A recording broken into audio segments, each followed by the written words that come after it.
Today without him.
I hope somebody does.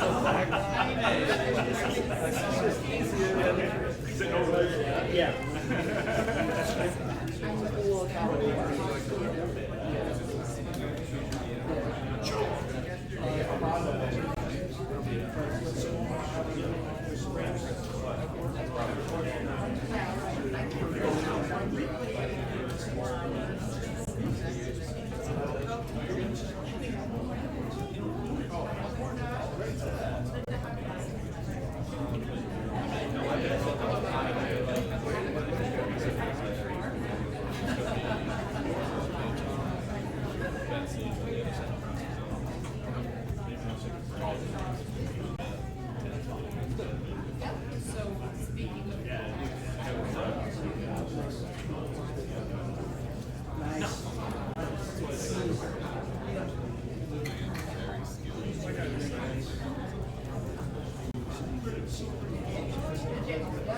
We're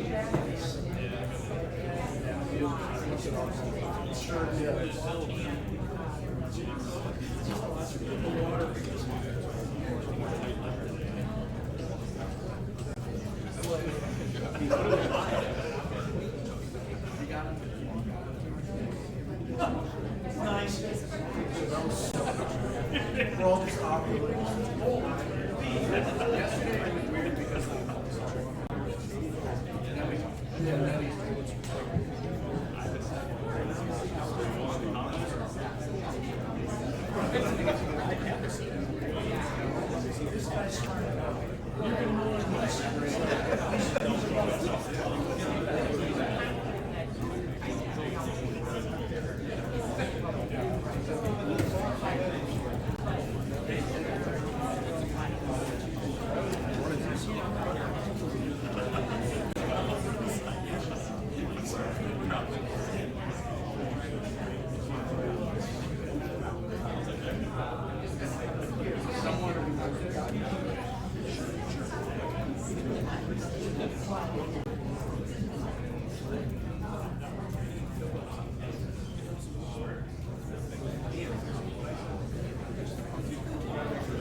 It's pink, but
I'll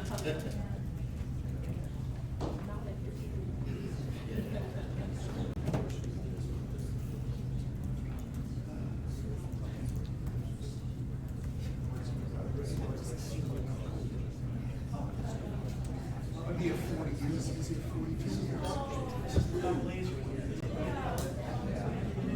We have 83 years here. I can't hear you. I'll be 70 years old.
We are now back on the record for a hearing on dismissal charges in the matter of Professor Joseph Gow before the Active Hearing Committee.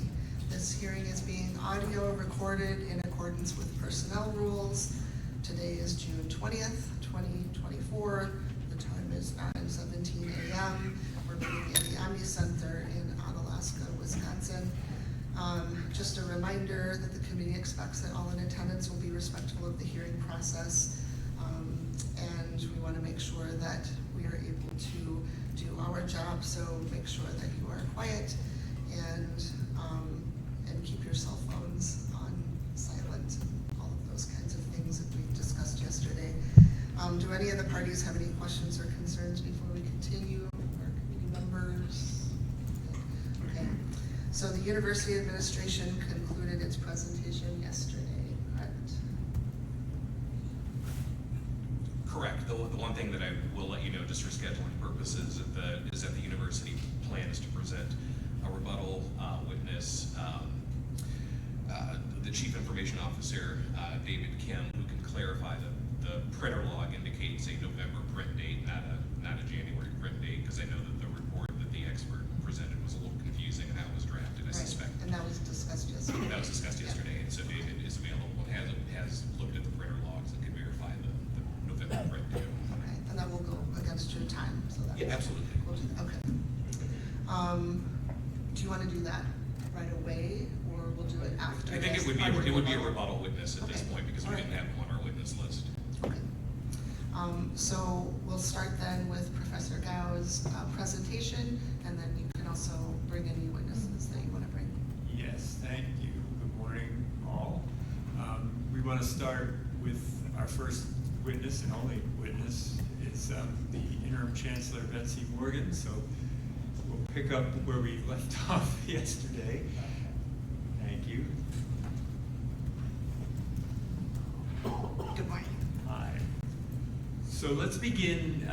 In your testimony yesterday, you indicated the UW system hired the Hush Blackwell law firm, and you are not aware of what that firm is being paid to provide their services. Am I understanding that correctly? That's correct.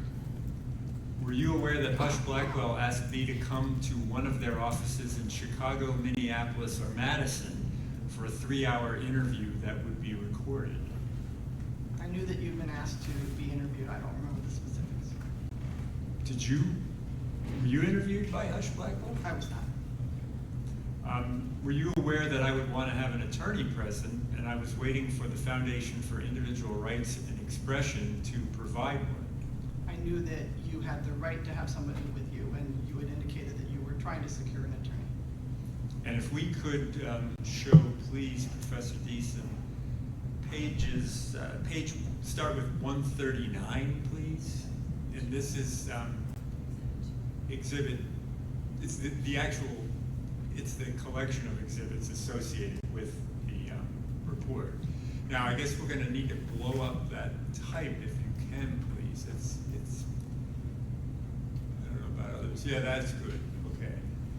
And if we could see, this is Monday, January 22nd, interview request, and this is my email to the Hush Blackwell people. And as you can see, I do acknowledge there that FIRE will secure an attorney for me soon. If we can scroll down a little further. Yeah, a little too far, please. There. In order to help your investigation move forward, I'm attaching a report of the book publishing royalties my wife and I received. During the years our books have been for sale on Amazon.com.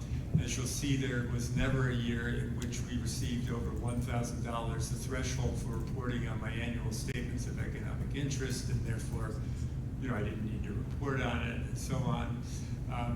And then I asked for a written transcript of the virtual meeting that we had on December 20th with the UW System Deputy Human Resources Director Kelly Cook, UW System Deputy General Counsel Jennifer Sloan-Lattis, to make sure that what I had told them in that meeting, that I wasn't making any mistakes and so on. And so you can see this email. I don't know whether it was shared with you at the time. I'm sorry, I don't recall, but I knew that you were trying to secure an attorney. Yes. Okay. And if, Professor Deason, you could please scroll up. Yeah, these things are listed in reverse order in these documents. And so this is the email from the Hush Blackwell people. We acknowledge receipt of the book, and we have been informed. No written transcript of the meeting. We'd like to schedule the interview and so on. And then if we can scroll up further. Thank you, Haley and Ann. Those are the lawyers for acknowledging receipt. I hope you find it useful. Because there's no transcript of the meeting, I'll be grateful if you please provide a copy of the recording of the meeting. And scroll up further. We don't have it. Reach out to the Office of General Counsel. Please scroll again. Thanks. Until I secure an attorney, I'll be corresponding directly about this UWS Chapter 4 process solely with UW-La Chancellor Betsy Morgan, and that was on Monday the 29th. And I did send you an email to that effect. So you can appreciate I was in dialogue with the investigators, was trying to cooperate with them, but I had not yet gotten an attorney from fire and was waiting to do that. And then did I provide the Amazon report detailing revenue from our books to you to demonstrate I did not violate the requirement to report outside income greater than $1,000 per year? You did. Okay, so if we could please move to Exhibit 8, which is called Amazon Kindle Account Authorization. And I'm not sure what conversations you had with the Hush Blackwell people. I had no conversations with Hush Blackwell. Okay, so you didn't know about this release? I'm sorry, that's not accurate. In the original, I had a detail meeting about what the process looked like. I never discussed any details with them. Okay, so you've never seen this? I only saw it when you provided it as evidence. Okay, yeah, and if we can just shrink that down a little bit, please, so we could get, yeah, that'll work, yeah. So this is a document that actually they wanted Carmen to sign that would give them access to her Amazon account because that was where we were receiving book royalties. And do you want to just please read the paragraph there? I don't think this has much to do with me. I'll read it if you'd like. Yeah, just, I mean.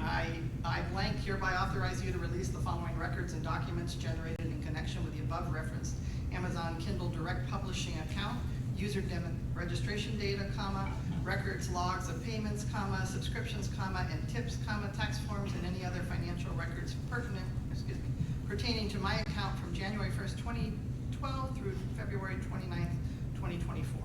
So that's a 12-year period, getting full access to somebody's account.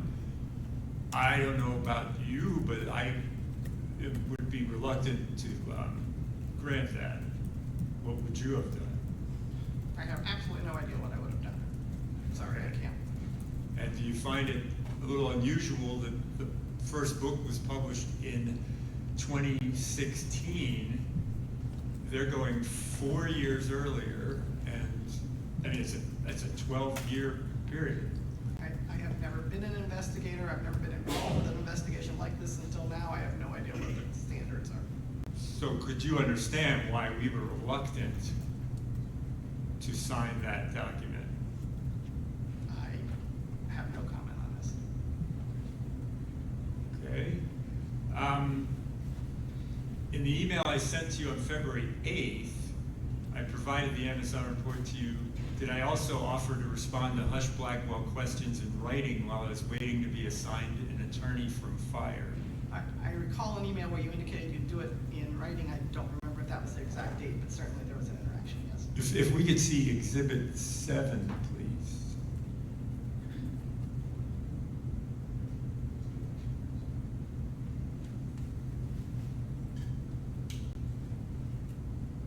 Okay, so February 8th, yes.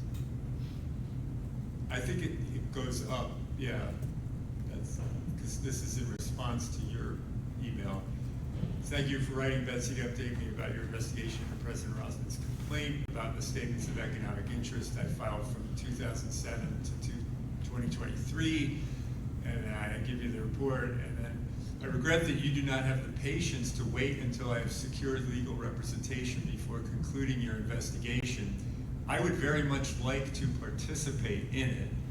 Therefore, I'd appreciate receiving any questions you have about my statements of economic interest in writing. I will answer them in writing. And did you respond to this email? I did not. You did not, okay. And the date on the completed Hush-Blackwell investigator report is March 14th, 2024. Is that correct? If we could see Exhibit 6, please.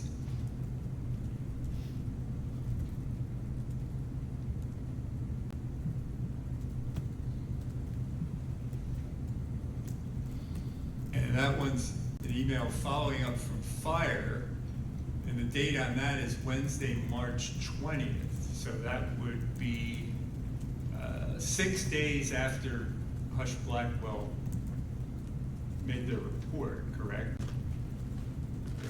Would you tell me the date was for the hush? Yeah, March The 14th, yeah. And as we'll see here, this is from Anne-Marie Tamburo, and she's the person who was my contact at Fire. Hi, Joe, thank you so much for your patience in waiting for me to get back to you. I've exhausted all the different avenues at my disposal to find you an attorney and have unfortunately come up short. I'm really sorry I wasn't able to find someone, but if in the meantime any other attorneys have approached you with an interest in representation, or if you have anyone in mind with experience in this area, I am more than willing to entertain suggestions. Additionally, my offer of a fire advocacy letter stands. If that's something you are still interested in, I'm there. Or if there are any updated deadlines I should be aware of, please let me know and I can take those into account. Again, I really thank you for your patience and apologize for the frustration this has caused. I hope to hear from you soon.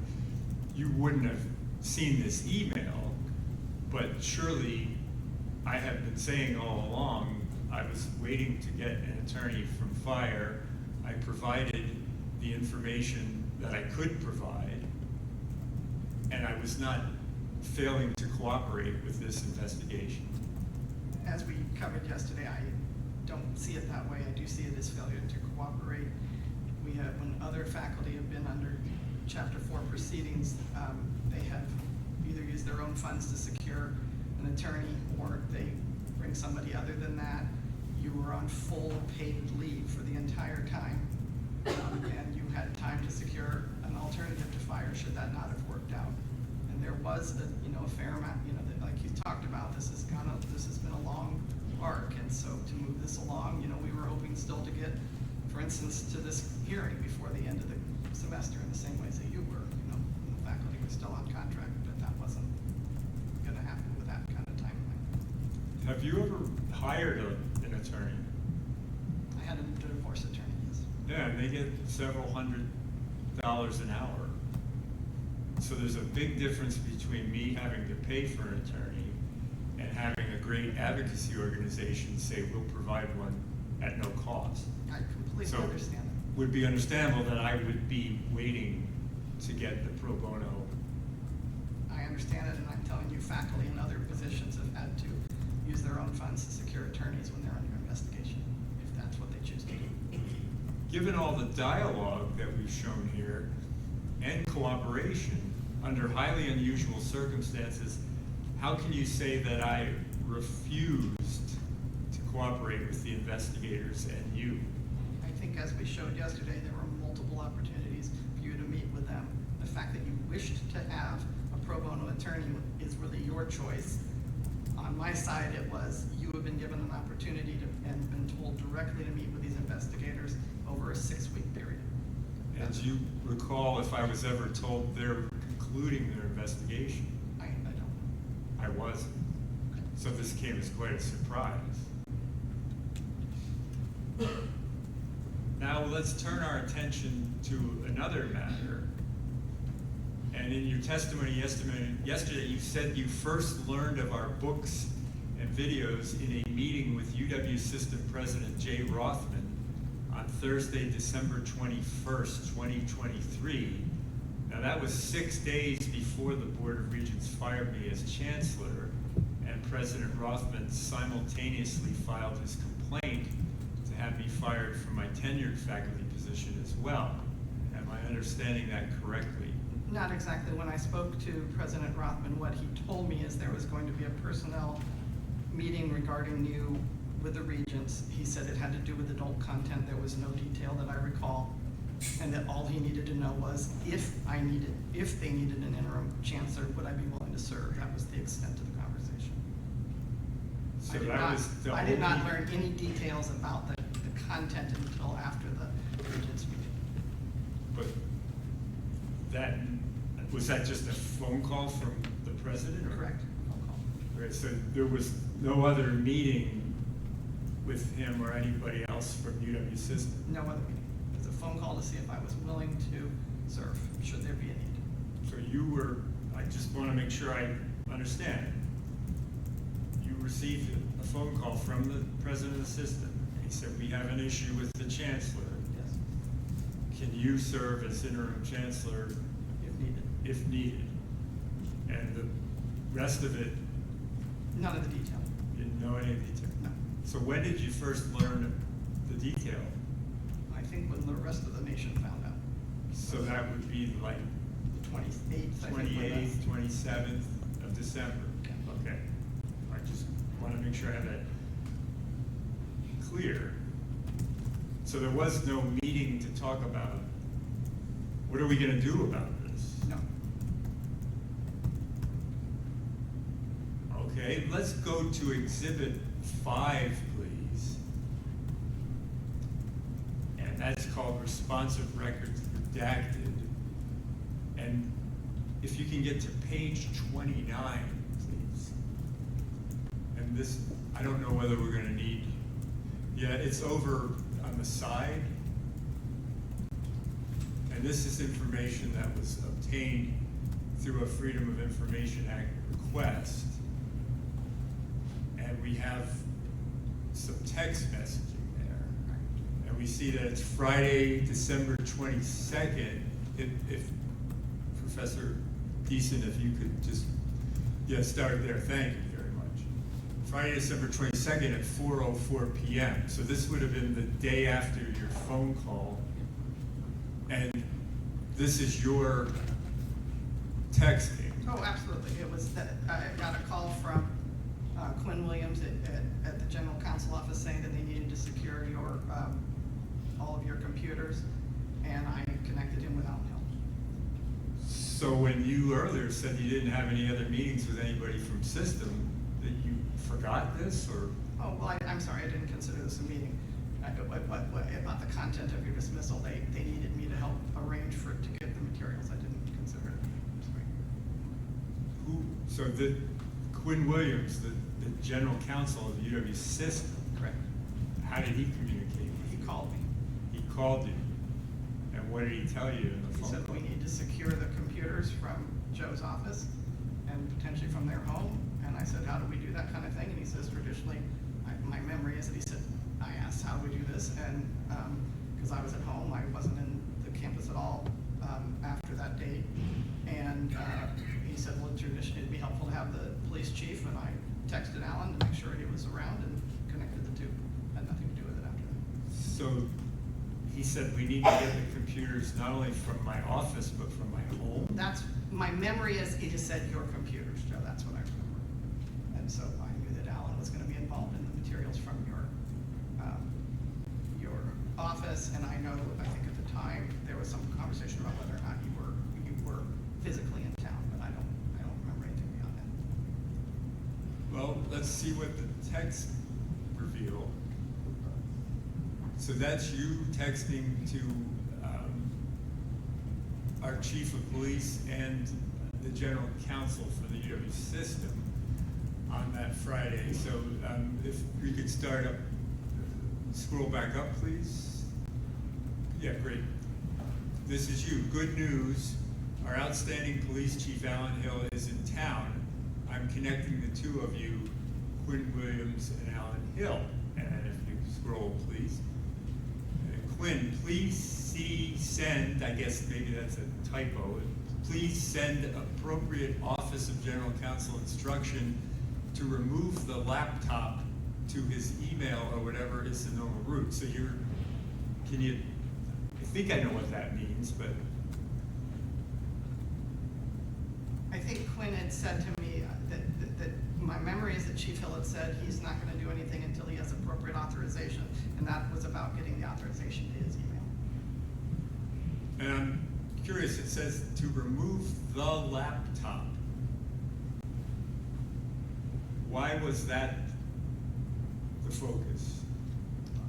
What I remember is them saying that they needed your computers.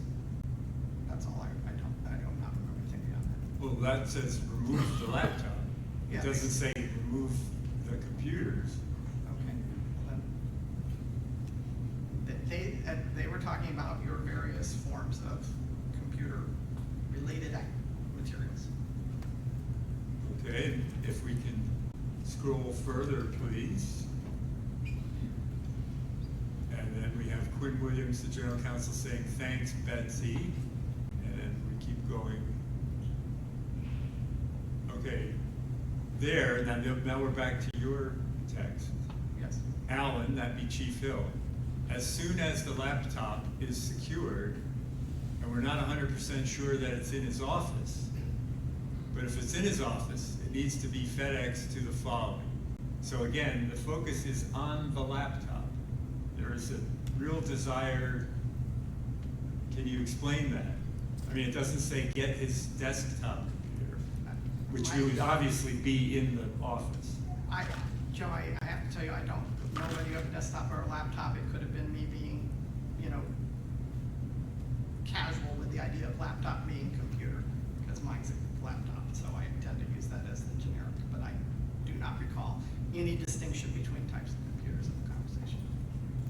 Okay, and let's continue on the chain, please. Okay, now, if you scroll back up, please, there's a black space. That was redacted. If it's in his office, it needs to be FedEx to the following. We don't have, and I know why they do that. Somebody's address. Yeah, okay. And then you said, we can charge the shipping back to University of Wisconsin at a future date. So this is clearly a UW system operation. This is not UW-La. My memory was that it shouldn't be Chief Hill who had to pay for FedEx, and then we needed to be able to repay him for FedEx on what I think was getting close to a weekend, and so we talked about, I don't remember a distinct conversation about it, but clearly it must have been that we would make sure it got paid for, and it sounds like I must have asked Quinn who would pay for it, and he must have said University of Wisconsin. Scroll, please. No worries. And there we have the actual FedEx receipt, and I think Chief Hill, being a very good, thorough police officer, did take material to FedEx and got it out. And as you'll see there, recipient address, what does that say? It's Quinn Williams' address. And then what is the address? You want me to read it out loud? If you would, please. I'd like to object to that. That's a piece of information that should have been redacted from this. I'm sure it was overlooked because we shouldn't be reading out the general counsel's personal, home address in a public hearing. Okay, yeah, it's his home address, thank you. Yeah. Okay, we can move on then. Scheduled delivery date 12/26. And then Chief says 2 MacBooks, iPad, and an iMac. Now that must have been a little surprising, wasn't it? That's a lot of computers that would be in the office. I have no comment on that. A lot of us have different comment. If you came to mine, you'd get a Surface Pro and an iPad. Well, one of them was Carmen's. Okay. Yeah, so thank you so much, Chief Hill. And then if we can move a little further, please. There's that receipt again, and they did a little redundancy. Welcome, and there we are. So, quite a skullduggery, I don't know what to call it, but I would certainly not call it a skullduggery, but, you know, I was serving at that, you know, point to help them secure what they asked to secure. I mean, again, Chief Hill indicated that if he had the proper clearance, that would be an appropriate rule. So clearly, my wife, Carmen, and I did not turn in our computers to UW-La. Okay. Rather, Chief Hill retrieved them from my office on Friday, December 22nd. Why then did you state in the charges, not once, but twice, that we deleted information from the computers before we turned them in? I believe that the question is about the timing on the deletion, rather than turning, I mean, if you're asking me about the phrase "turn them in" versus when they were collected, I understand your point. And can you appreciate, that doesn't make us look very good. When you knew, the computers, we didn't have them. I mean, I just fathom that.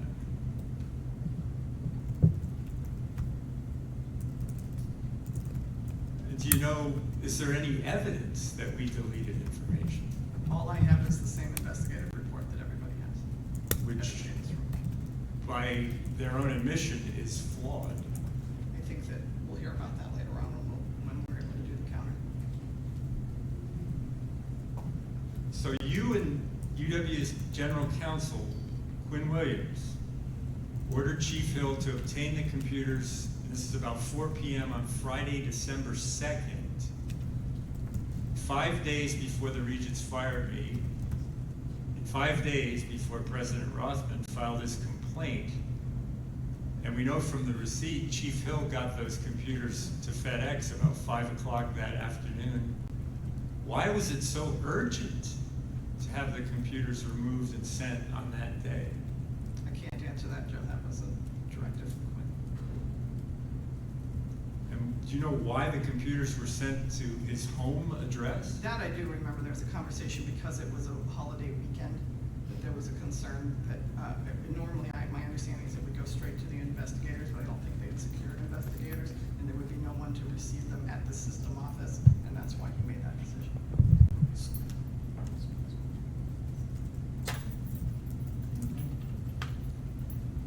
So do you know who was going to do, I mean, the FTI, we heard that consultant, he worked with forensic images. Who was doing the forensic images? I don't know.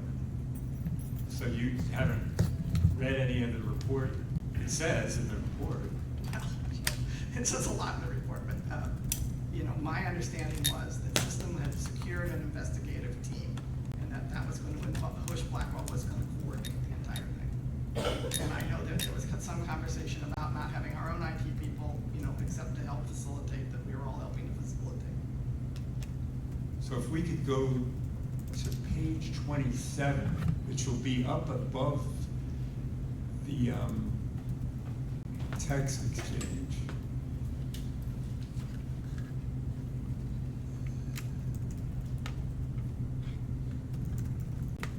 And if you go down just to the bottom of that page, let's see where we start.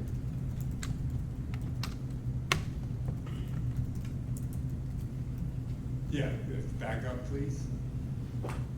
Okay, just that, yeah, thanks. I know this is challenging to do in real time.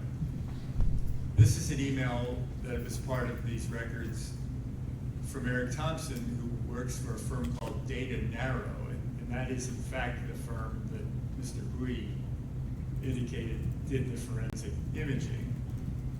And as you'll see, that's dated Saturday, December 23rd, so that's the day after you got these computers seized. yes, please have them ship the devices to this address, and please provide the tracking information. So this firm had been retained. It seems a little unusual, doesn't it, that the computers went to the home of the general counsel rather than the firm? I just can't speak to it. I had nothing to do with those details. Okay, and then if we, I don't want to spend a lot of time on this, but just if you scroll up one more, please. And that fills it in. Should arrive tomorrow. Now this is Wednesday, December 27th, after the holidays. But I guess I keep coming back to, what was the urgency here? I mean, this was moved at lightning speed, and people were doing things before they even knew what was going to happen.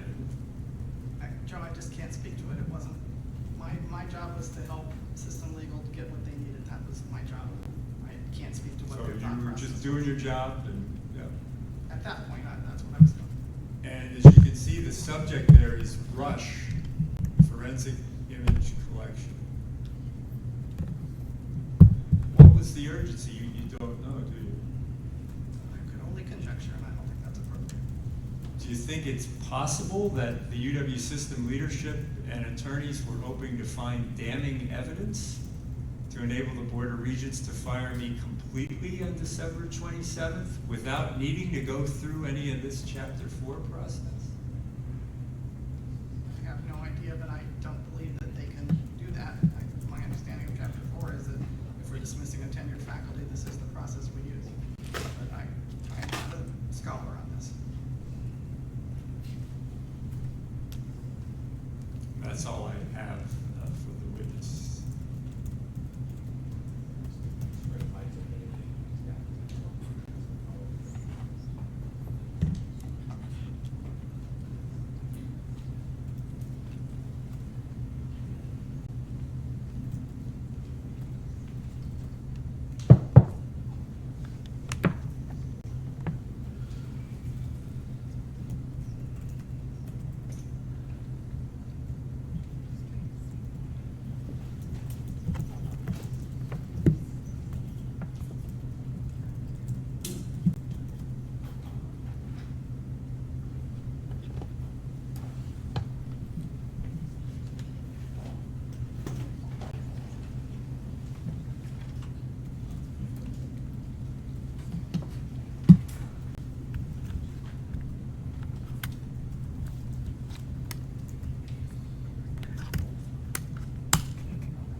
So no questions.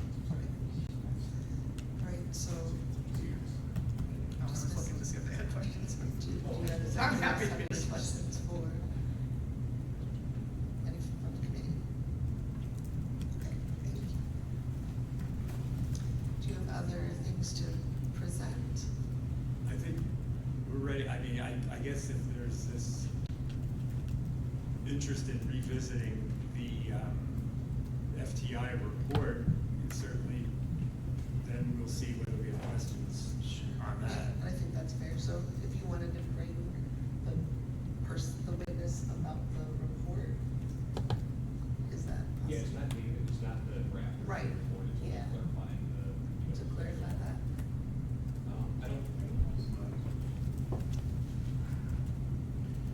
It's only to clarify the printer log issue, but I don't think procedurally it would be appropriate to, bring up David at this point because he's technically a rebuttal witness, and so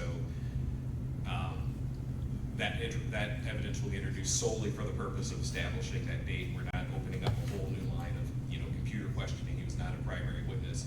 So it will literally be a question of, does a computer log demonstrate that the printing occurred on this date? And that will be the only question, and any sort of cross should be limited, Right. simply to perhaps how you got that document, et cetera, but not meandering Right, unrelated issues. So, right, so I want to confirm, so you're done presenting your case, and that was your witness, okay? So we're gonna enter the rebuttal phase by the university's side, and part of that rebuttal will be bringing then, this person to clarify that. You'll have an opportunity to question, to cross-examine that witness, but only focused on the information that he brings to clarify that. And then if you have any other rebuttal, you can do that, and then we'll end with closing. Thank you. I'd like to call David Kim.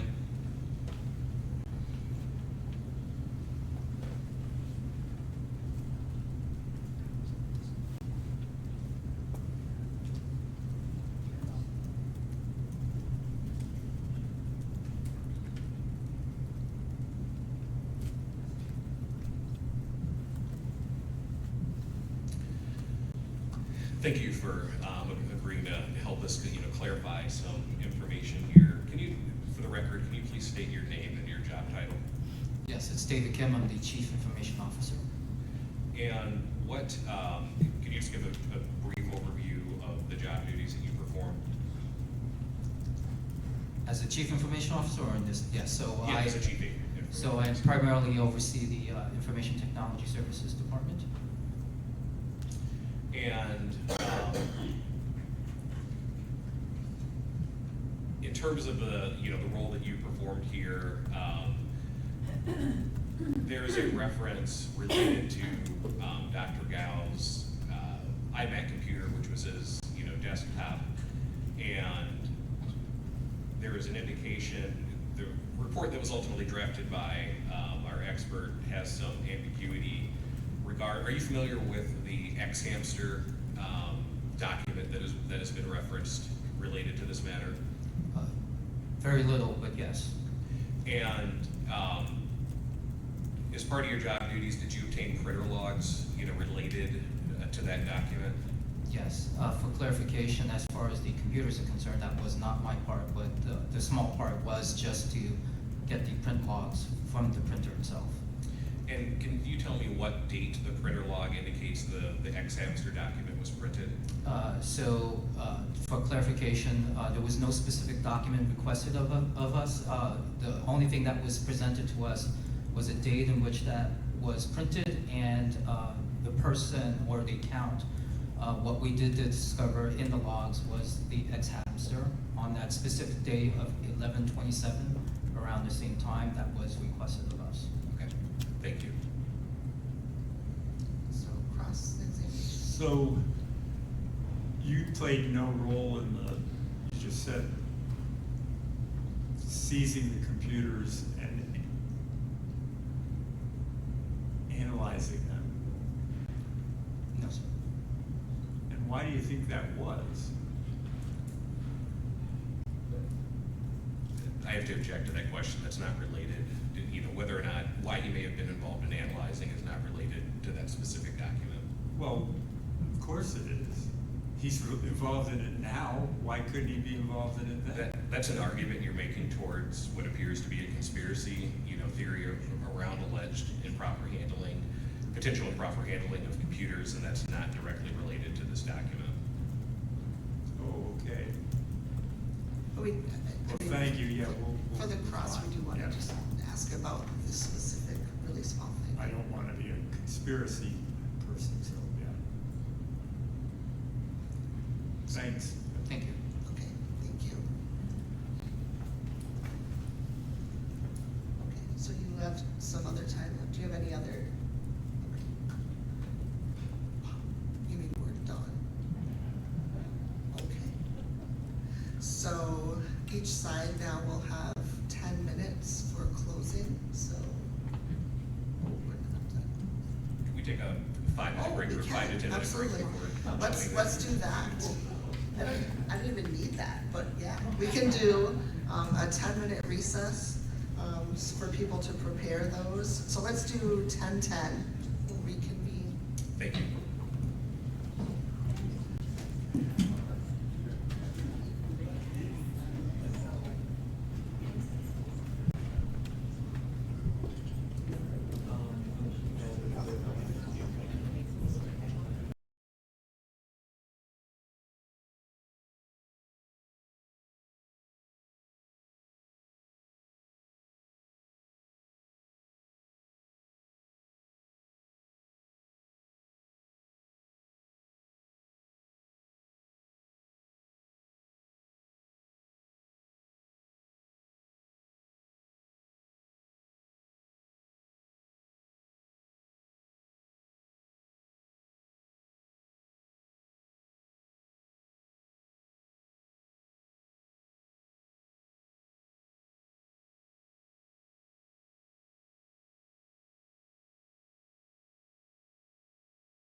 Okay,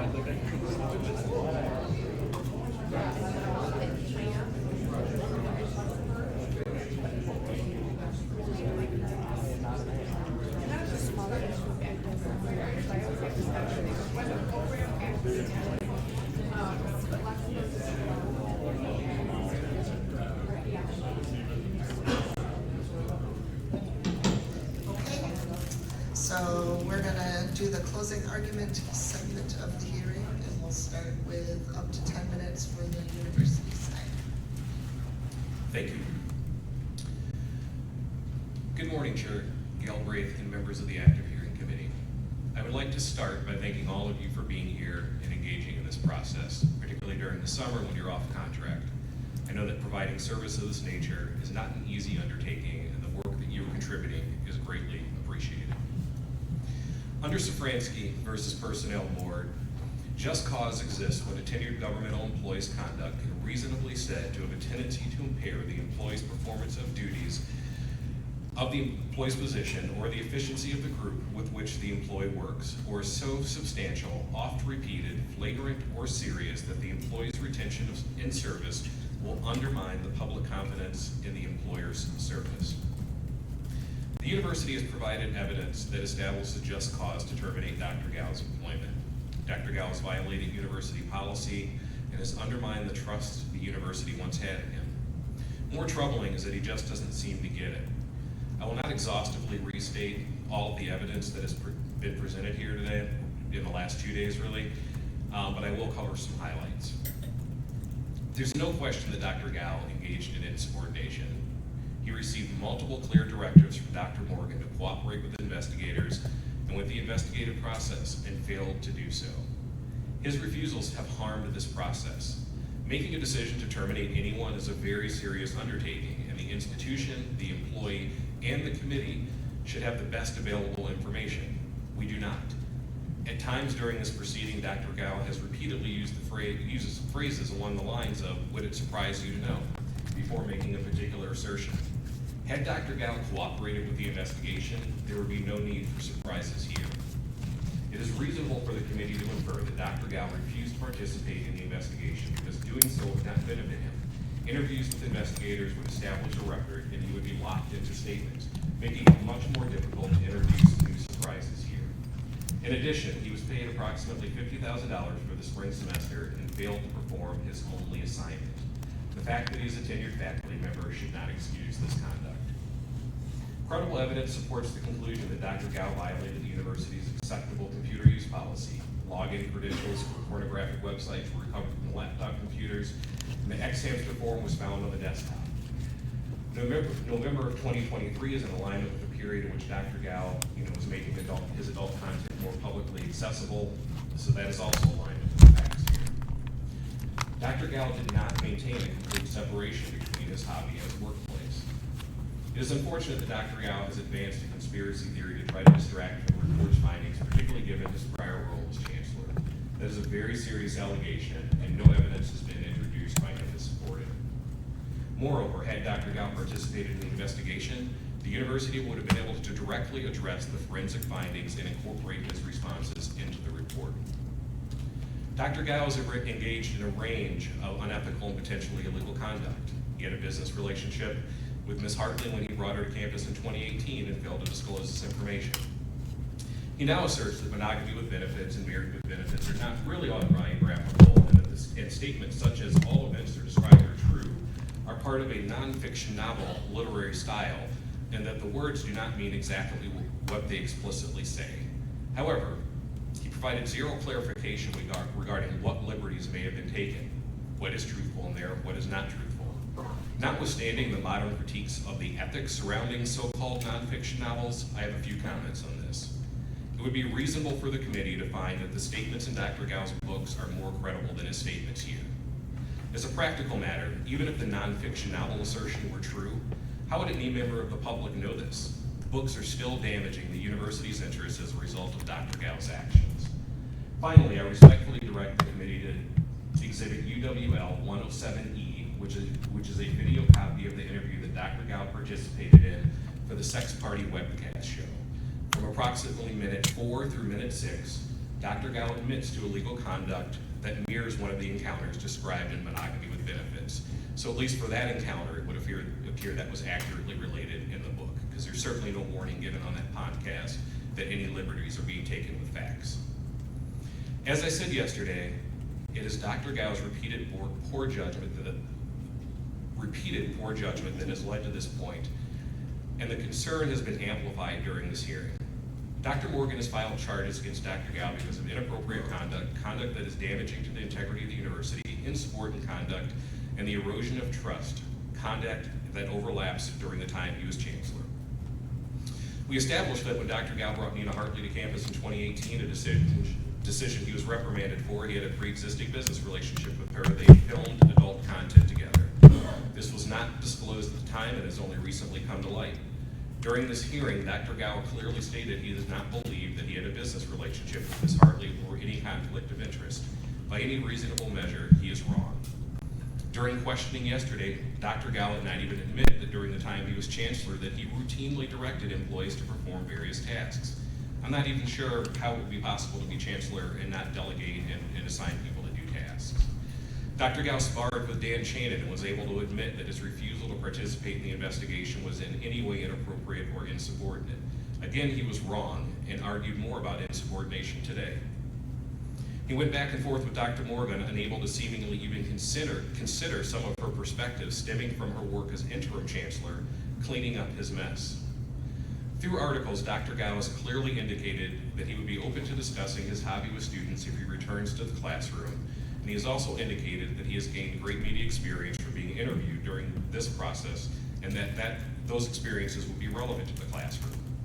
I asked the committee to seriously consider whether Dr. Gow would listen to his department chair or provost if they directed him not to raise these topics in the classroom.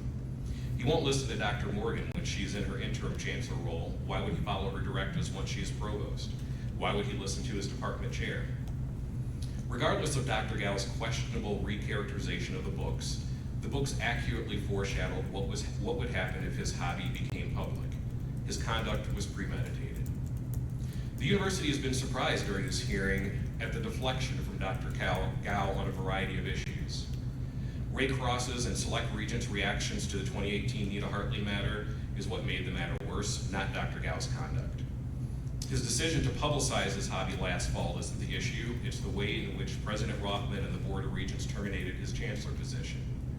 During his opening statement, he chastised the university for submitting exhibits with explicit photos, even though those images came from Dr. Gow's public-facing loyal fans page. Even when his damaging comments have been directly quoted by the media rather than summarized, he has asserted that the media got it wrong, not him. Dr. Gow has expressed great concern about the amount of money that has gone towards investigating his inappropriate conduct, but has expressed zero concern over his own conduct, ignoring the fact that but for his conduct, the expenditure of any funds would have been completely unnecessary. Dr. Morgan provided ample testimony demonstrating what has only become more clear during this hearing. Dr. Gow just doesn't get it or is unable to acknowledge that his conduct has been harmful to this campus community and a distraction from its core mission. I will reiterate that Dr. Gow is an intelligent man, a former chancellor and currently a faculty member in the Communication Studies Department. However, it is time for his relationship with UW-La Crosse, his employment relationship at least, to come to an end and allow the campus to refocus on its core mission. Dr. Gow is free to make and publish adult content and engage in other activities, but the university can reasonably conclude that doing so is at odds with the university's public purpose and best interests. The university believes that if Dr. Gow remains, he will continue to distract from the university's mission. His presence will be disruptive to the Communication Studies Department and will undermine public trust in the university. The university respectfully requests that this committee recommend that Dr. Gow be terminated for cause. Thank you. Professor Gow?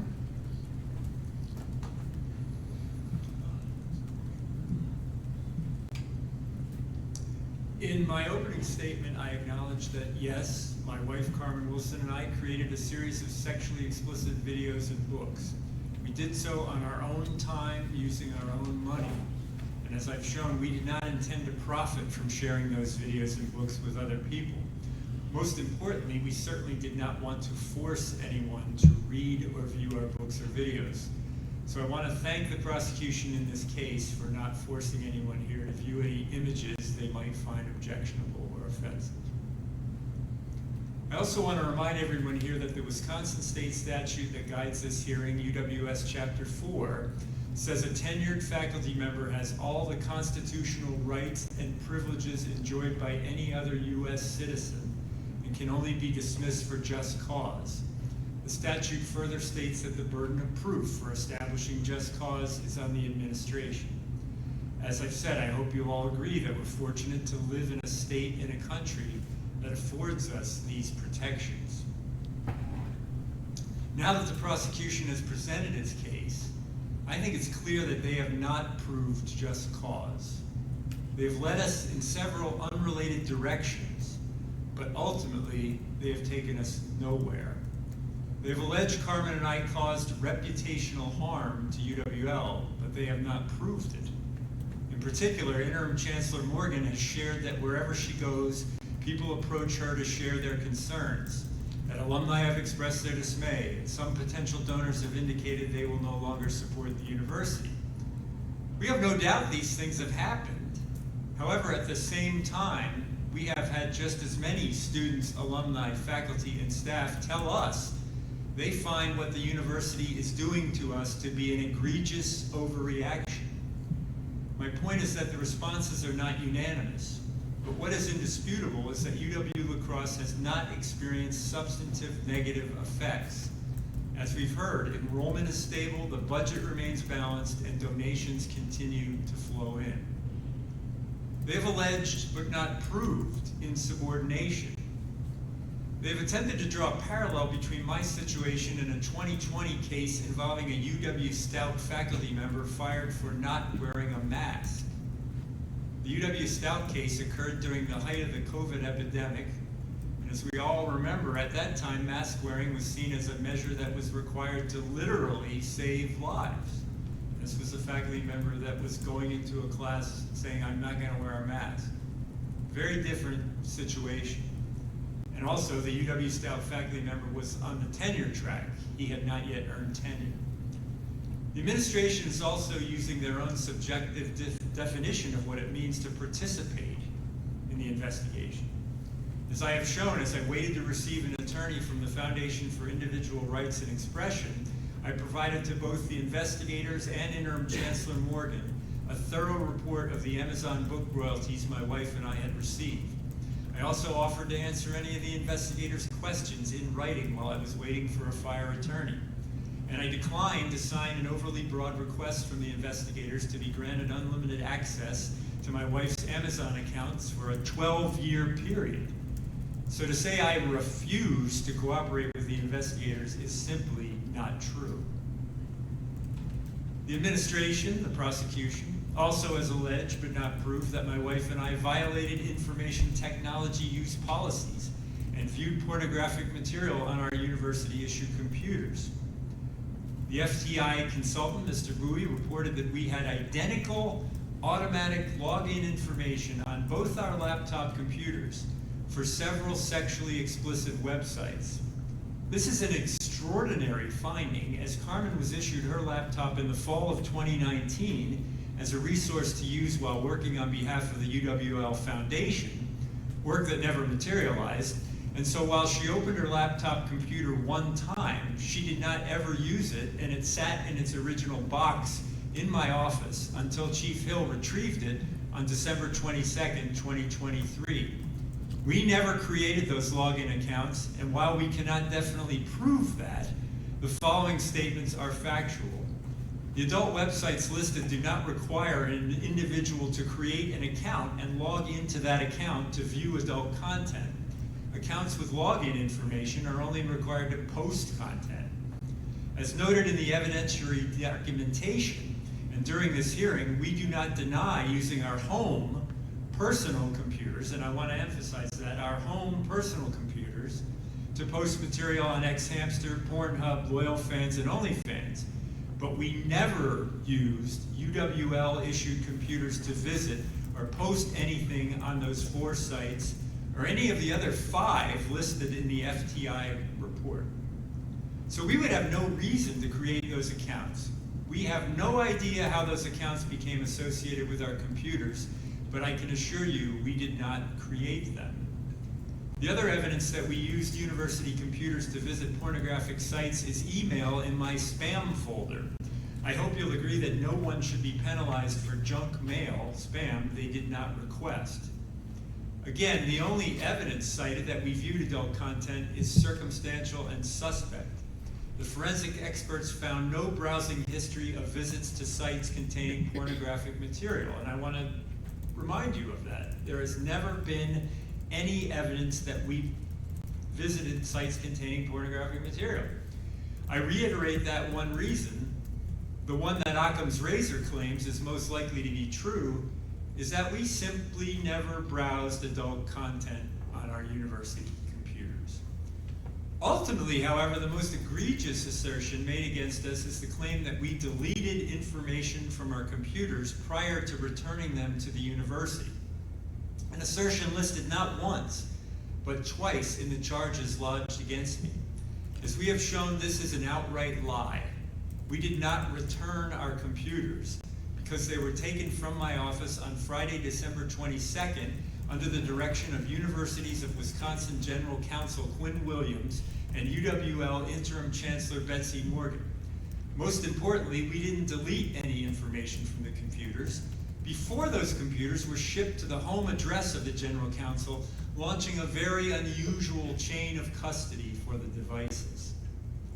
Now that you have learned the truth, we feel confident you will have no choice but to decline to participate in the administration's conspiracy to take away my tenure. After all, tenure is based on the quality of one's teaching, research, and service. This fruitless exercise has nothing to do with that, and likely will cause many people to raise the question, do universities of Wisconsin faculty, staff, and students have the right to engage in free speech in their personal lives, particularly on contemporary social media? I hope that you will vote in favor of that essential freedom rather than help to suppress it. Thank you so much for giving us the opportunity to defend ourselves and present our case.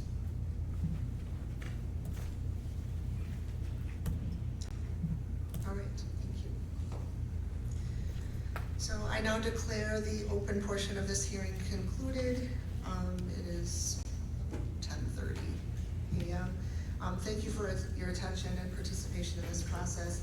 We're going to have a 10-minute recess to clear the room, and then after that, the committee will entertain a motion to enter closed session to deliberate on this matter. It will then draft a written report of the findings and recommendations and provide a copy of that report to both the Chancellor and to Professor Gow as soon as practicable. That's the language consistent with UWS 4. And so I thank you for being here, and we will reconvene in about 10 minutes, about 10:40-ish or so. So, yeah, have a good rest of your day.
No, they will be once they say it, then they will be, so I'll go through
So we're not allowed to see that show. They just want to grab and get the walk over. I mean, it's already.